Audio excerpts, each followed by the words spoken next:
has been one of the largest, fastest adopters in the country of green energy. And the reason why is because there are just, if you've ever driven across Texas, I've done it twice, and it takes 2 days to drive all the way across the state if you're going to do it in a reasonable fashion. And, there's these huge plains where there's nothing sticking up, and it's flat, and the wind just blows. And so they've got lots and lots of wind power in Texas. And in fact, 40% of Texas's electricity last year came from carbon-free sources. Now, it wasn't all wind. There was also solar, and there was also geothermal, and there was also hydro. But the vast majority of it was wind. And they're doing well. And this has gotten the attention, the fact that Texas is doing well with this, of the fossil fuel industry, which is, also largely centered in Texas. And so this new group has come out, the Texas Public Policy Foundation, which sounds like, oh, we're about good government, right?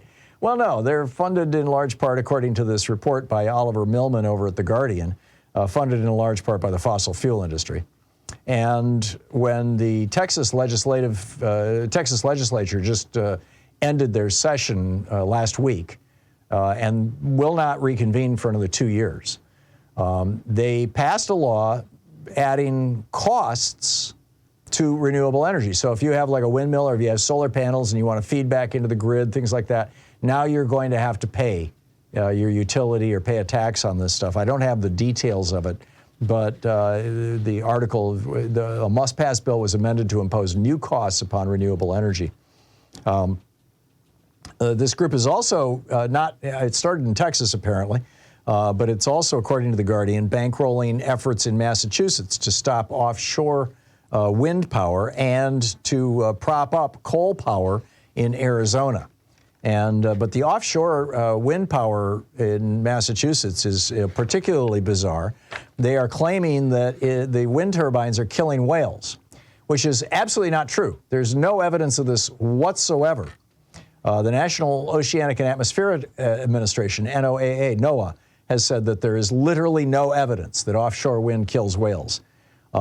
Yet, Tucker Carlson is referring to this as the Great Biden Whale Extinction. And Republicans are all yelling about, oh, they're killing the whales. And, there's people, good-hearted people. They've started this group. It's called Nantucket Residents Against Turbines. And they filed a lawsuit to stop the wind power because, and these offshore wind stations are going to produce enough electricity in Massachusetts to power 400,000 homes. That's going to take a big bite out of the fossil fuel industry's, coal-fired, oil-fired, gas-fired power plants.